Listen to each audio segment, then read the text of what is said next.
Good morning. What is it? Wednesday morning. Had a long day yesterday, and it was good. Life is good. Everything is fine. Thank you for your prayers for Velda's sister. She's still not out of the hospital. Maybe we will find out today the results of the biopsy and the samples, tissue samples, from the mass they removed from her right lung. Uh, Today is the seventh day she's been in the hospital. And she's had to be in ICU a couple of times because they couldn't get enough air to her, and her O levels kept dropping. So they took her to ICU so they could keep a closer watch on her. So be sure and pray for Linda. We finished in chapter 45, which is a standalone flashback to the past. And we're in a flashback for chapter 46 also. This would be at least 23 years before the fall of Jerusalem. And God gives it's one of the reasons that God told Baruch he had to just keep his job and keep working for Jeremiah. Shut up and get back to work. It's where we were yesterday, And it was because there were other prophecies that God needed to deliver. And he needed Jeremiah to write them down through Baruch, the scribe. We're not sure what happens at this point, whether Jeremiah had been in jail for so long that he could no longer write. We don't know. But he had picked up Baruch and had been using him for 20 or 30 years by the time they were settled in their captivity by their own people. General Johanan and the mighty men that were left dragged him and all the captives, all the remnant of Judah down into Egypt. So 20 plus years before that, we have Baruch writing down the prophecies to Jeremiah. We don't know why Jeremiah used a scribe. We know that when he was in jail, he used Baruch to write, and he used Baruch to go and preach his messages and to mail some things and to deliver some things. He had Baruch write letters that people would ambassadors would carry to Babylon, and they would be letters to the people of Judah who were already in the captivity in Babylon, like Daniel and Ezekiel and former King Jeconiah and his family. So we don't know exactly why. If Jeremiah was out of jail, he had Baruch write these things. Maybe Jeremiah's hands were in such a shape from being in prison or being chained up or tied up that he could not write himself. We're not given that information. So at any rate, he had a personal assistant and a scribe named Baruch who wrote these words. In chapter 46, the word of the Lord which came to Jeremiah the prophet against the Gentiles. And the Gentiles, of course, in this context and under the Old Covenant, they were anybody who weren't Jews. The nations, the heathen, the peoples, the other people, the scattered peoples, the other peoples of the world. The word of the Lord which came to Jeremiah the prophet against the Gentiles, against Egypt. At this point, I don't believe that Egypt had been destroyed yet. At least her imperial armies. I looked it up again, and I keep saying that the Battle of Carchemish was fought and won decisively by King Nebuchadnezzar, who was General Nebuchadnezzar then under his father, Nebuchadnezzar the First. We don't know exactly. That battle is pegged at 607 BC, but it talks about the fall of Imperial Egypt beginning around 605. So if you just think in terms of wars and battles and geopolitics, well, on the same weekend in 1863, the Union won two major victories. The most flashy one, of course, was the defeat of the Army of Northern Virginia and retreat of Robert E. Lee from Gettysburg. That's the one we have all the poems about, and the stories and the movies. And it's very dramatic history.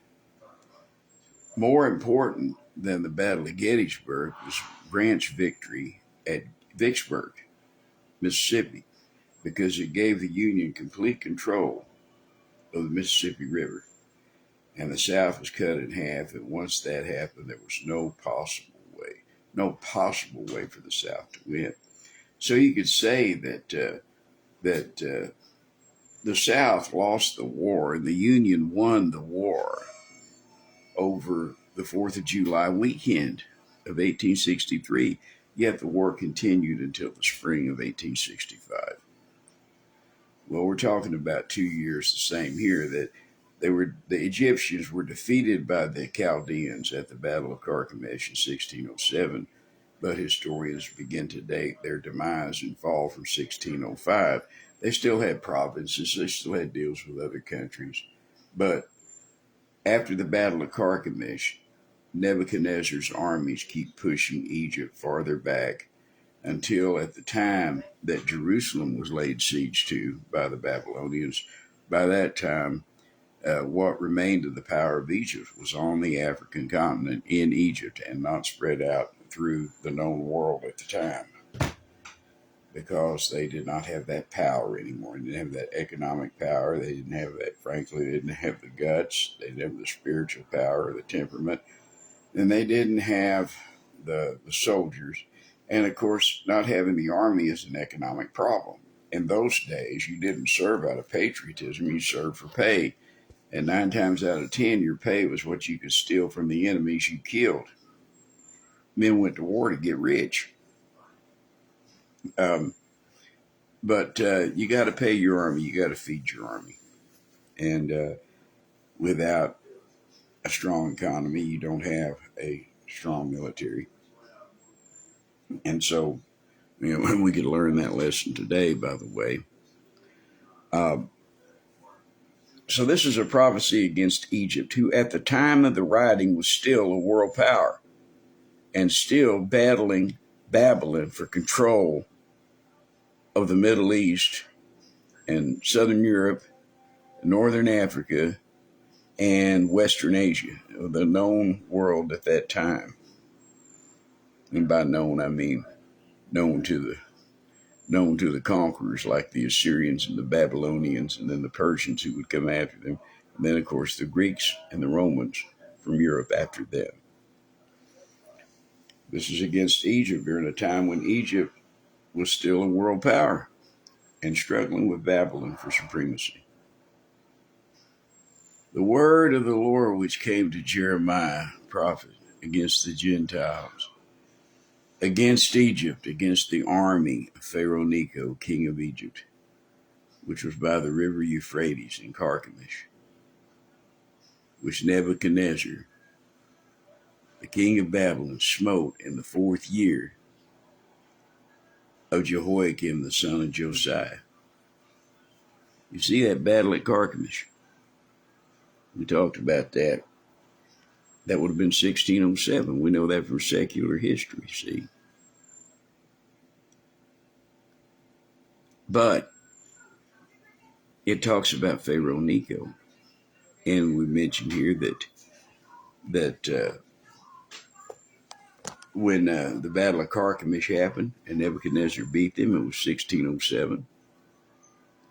They were still a world power. They had lost that battle.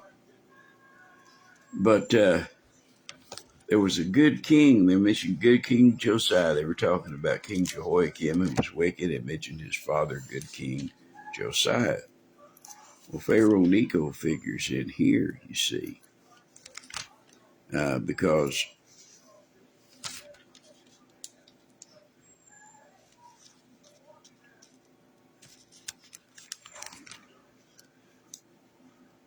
he goes out, Josiah goes out to face Pharaoh Necho. Now, who knows? This may have been a title. It could have been Pharaoh Necho's father. It could have been Pharaoh Necho himself as a very young man, but there's more than 20 years between the time that Josiah went out to fight Pharaoh Necho and the time that the Battle of Carchemish happened and he lost to King Nebuchadnezzar's father. Well, actually lost to Nebuchadnezzar, but Nebuchadnezzar was a general then and not king. It says that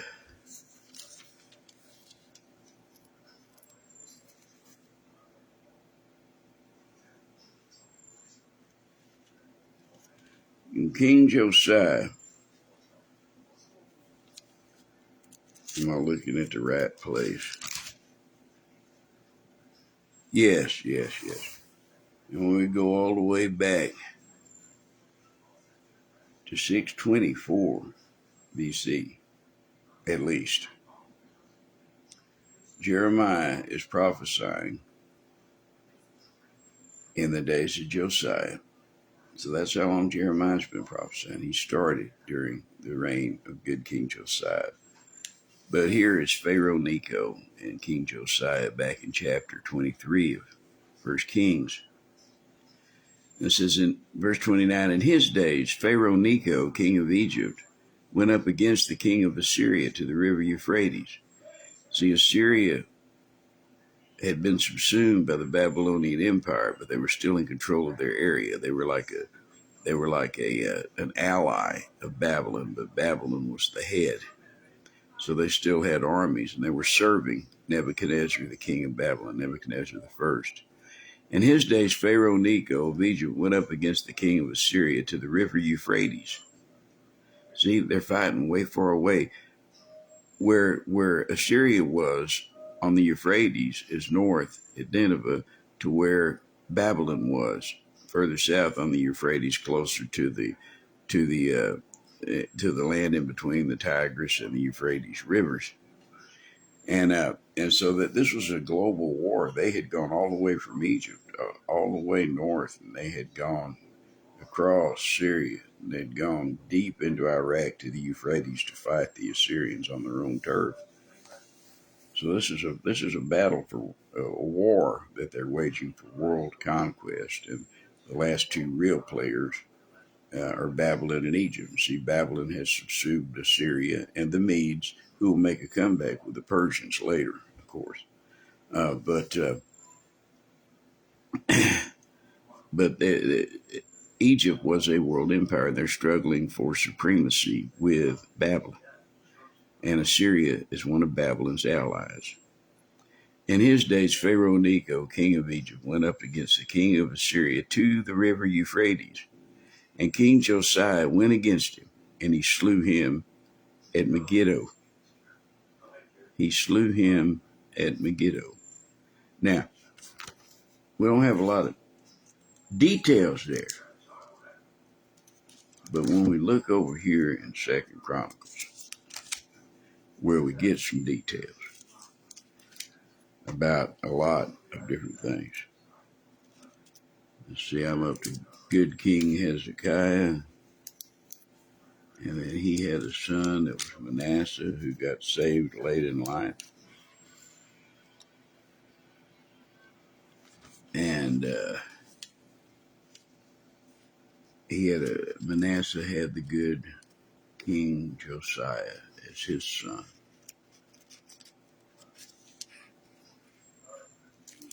So we knew from 2 Kings, that Josiah went out to meet Pharaoh Necho.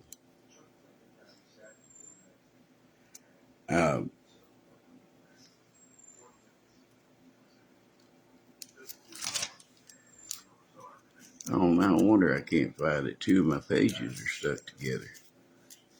I'm too blind in the morning to see a thing like that. Anyway, Josiah was going to go out and fight Pharaoh Necho. After all this, in chapter 35 of 2 Chronicles, we get a lot more details about Josiah's death and his tangling with Pharaoh Necho. Now, after all this, when Josiah had prepared the temple, because the greatest revival that Judah had ever had was under good King Josiah, he returned them to the feast, the Passover and the Feast of Tabernacles. He returned them to godly temple worship. They purified the temple. They got all the images out there. It says, after all this, when Josiah had prepared the temple, Necho, the king of Egypt, came up to fight against Carchemish by Euphrates, and Josiah went out against him. But he sent ambassadors to him, saying, what have I to do with thee, thou king of Judah? I came not against thee this day, but against the house wherewith I have war. Gosh, hey, Judah, we're not at war.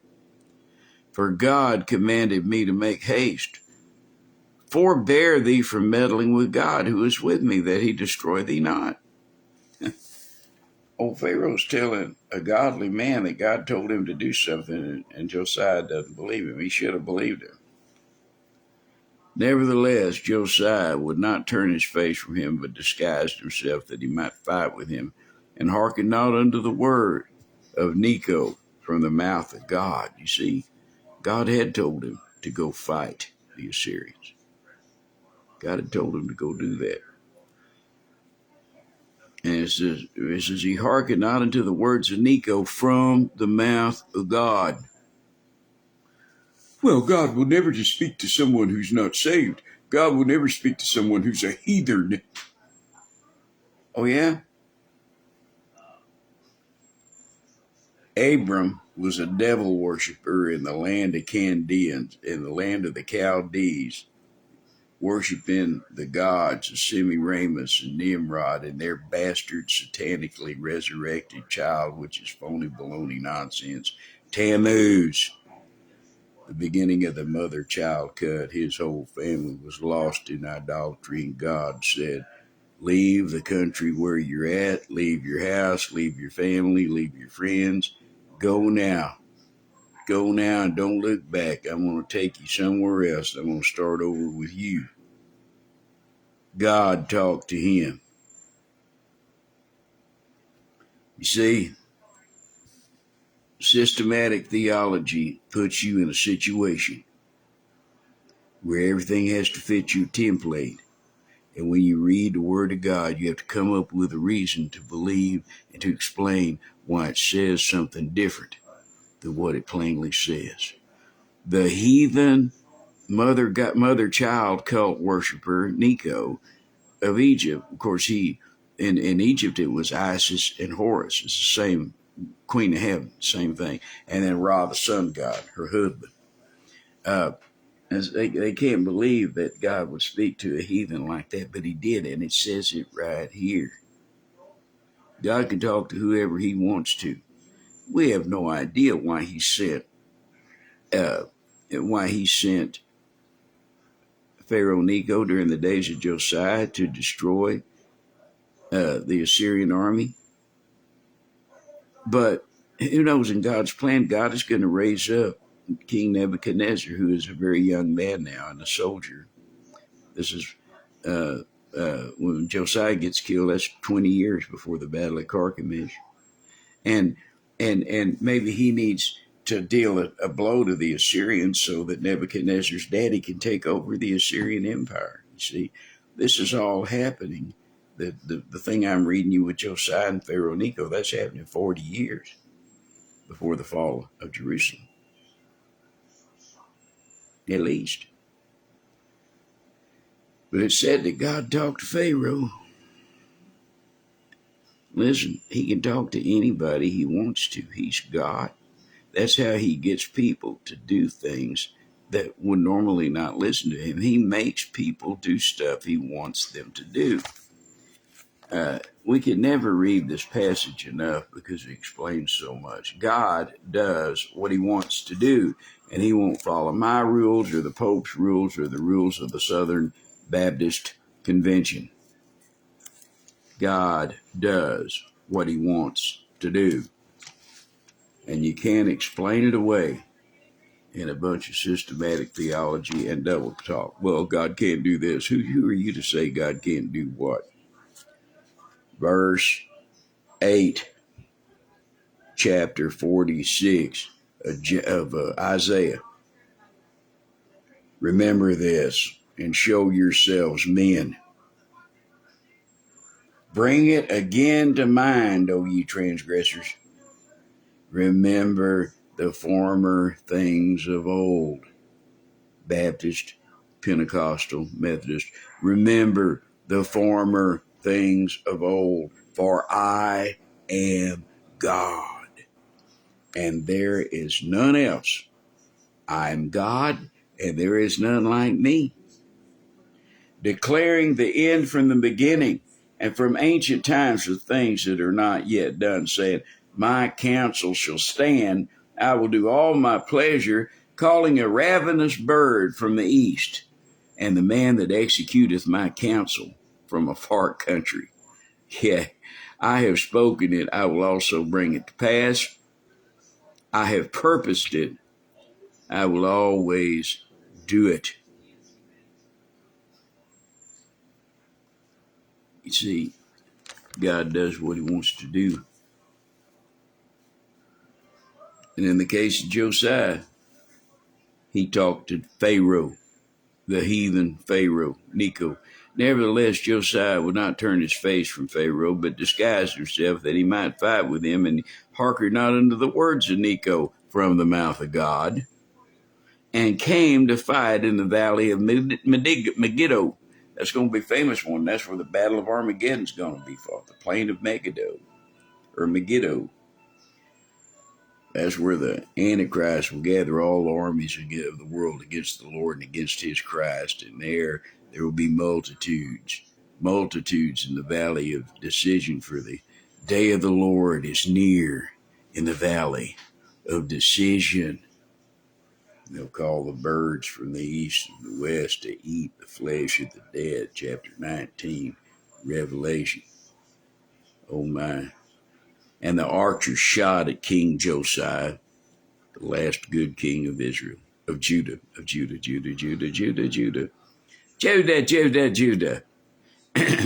And the king said to his servants, have me away, for I am sore wounded. The servants therefore took him out of the chariot and put him in the second chariot that he had, and they brought him to Jerusalem, and he died and was buried in one of the sepulchres of his fathers.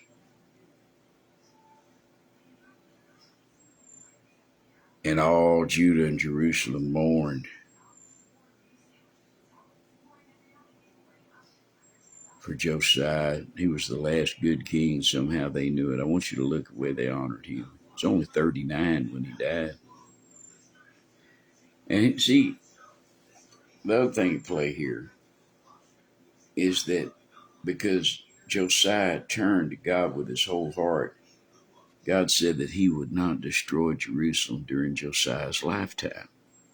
I find it instructive and illuminating that Josiah lived a very relative lifetime and chose his own spot to die, because Pharaoh warned him. God told him to get on with it. And Necho said, get out of my way. And Josiah wouldn't do it. But he was the last good king. It says in verse 25, it says, and Jeremiah, good old Jeremiah lamented for Josiah. Jeremiah loved Josiah because he knew that the king listened to him. He knew that the king loved God. See, there's a difference between ministering to people who love God and ministering to people who hate God. I've done both. The latter is not very rewarding, at least not here. I think it's one of those cases where your reward is in heaven. Great is your reward in heaven. And Jeremiah lamented for Josiah, and all the singing men and the singing women spake of Josiah in their lamentations to this day. and made them an ordinance in Israel. And behold, they are written in the Lamentations. Now the rest of the acts of Josiah and his goodness, according to that which was written in the law of the Lord, and his deeds, first and last, behold, they are written in the books of the kings of Israel and Judah. Now we're back to Jeremiah, where he's making this prophecy on Pharaoh Necho 20 plus years after good King Josiah died at Pharaoh Necho's hand, because God told Pharaoh Necho to go fight the Assyrians all the way up on the river Euphrates in what is modern day Iraq, and then was the empire of Assyria, and was also just to a little bit east and south of there was the growing power of Babylon.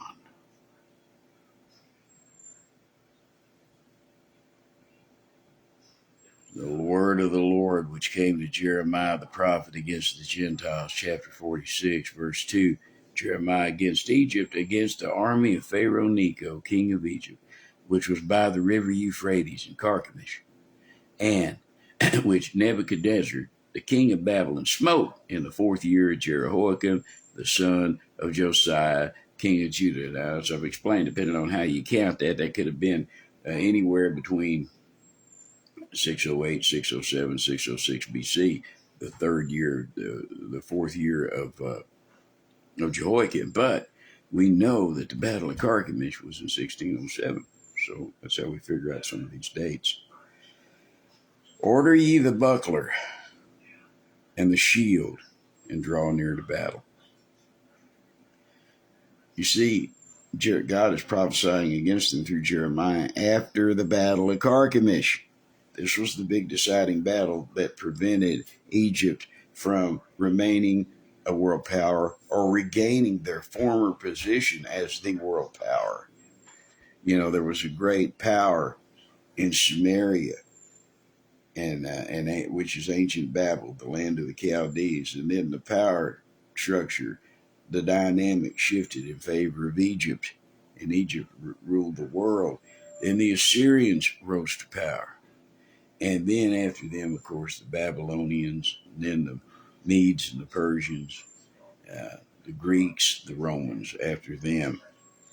And that's another subject that we will not get into right now because we're talking about this. But the point is that God is telling them to get ready to fight right after they had their butts kicked up at the Euphrates River by the Assyrians, who are fighting under, by this time, 20 years later, they're fighting underneath General Nebuchadnezzar. Now, it's King Nebuchadnezzar who comes and destroys Jerusalem. But in 1607, 1608, back in that time, his daddy was still the head guy, and Nebuchadnezzar was like the prince, the general, the heir apparent, learning the trade from his father, who I understand was a very hard man. Of course, only a hard man could exist in that role in the old days, in those days, you know, and the softies got killed, or the pretenders, they got killed and eat up by the stronger men. And he's telling them to get ready to fight after they're nursing their wounds from the Battle of Carchemish. Order ye the buckler and the shield, and draw near to battle. Draw near to battle.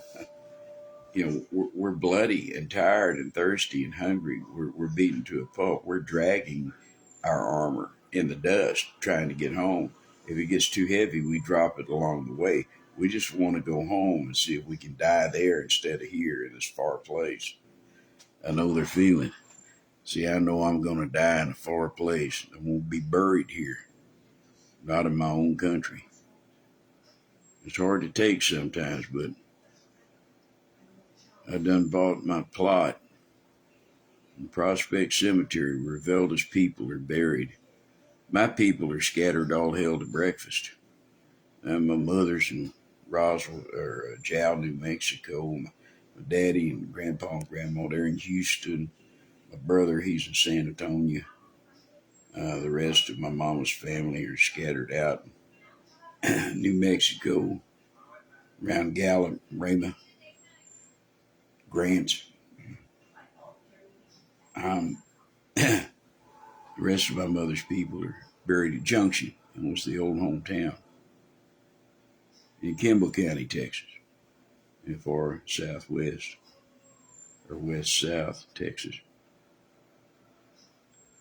I will die here. I don't know if I'll die here, but I'll get buried here because I done bought me a piece of ground. It's by Velda's family. She wanted to be near to her mother, and I managed to get a couple of plots right behind them.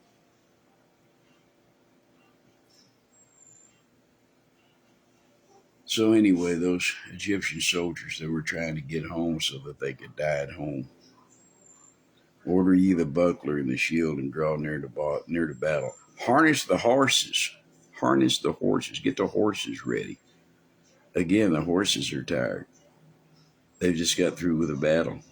They don't have the heart to go again. They're not physically able to go again. And get ye up, ye horsemen. Stand forth with your helmets. Furbish the spears. Put on the brigadines. It's armor. You see, God is telling them right after their great defeat at Carchemish, they need to get ready to fight. And he was right.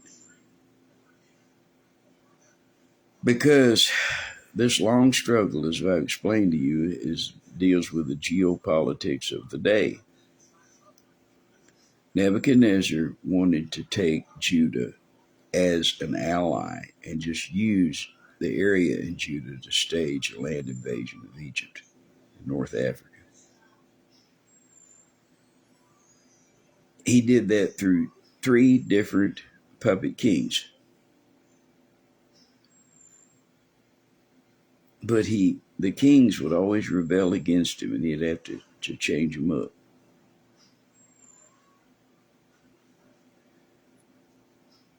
And so he finally decided the only thing he could do, because Zedekiah was the last one, and he was rebelling big time for the last 3 years of his reign, and fought Nebuchadnezzar until Nebuchadnezzar laid siege to Jerusalem and reduced it. Nebuchadnezzar never wanted to destroy Judah. God used him to destroy Judah for their sin. What Nebuchadnezzar wanted was military access to the northern left flank of what was left of the great Egyptian empire, now hiding in North Africa. He was at war with Egypt. After Carchemish, he wanted to destroy him. Eventually, he will, after he destroys Judah. Then he assembles his forces in Judah and in the Sinai, and they go and conquer what's left of Egypt, including all the people of Judah that went down there. I've often wondered whether Jeremiah and Baruch died in that battle or not. We have clues, but don't know conclusively. So he tells them to get ready to fight, put on your armor, sharpen your sword, sharpen your spear. I can't believe that I have talked for over 30 minutes about this one thing. But these things fascinate me, beloved. The Word of God is a fascinating thing.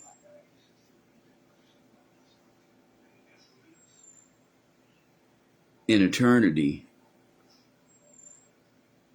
and here, all we have is Jesus. It's all we'll ever have. It's all we need.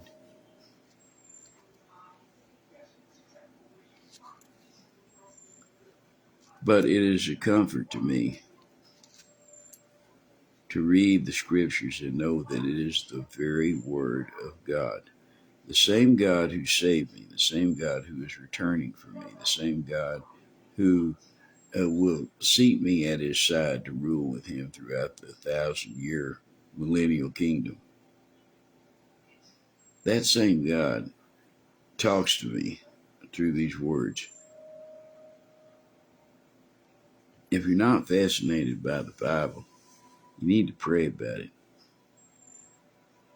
because it is the Lord your God speaking to you.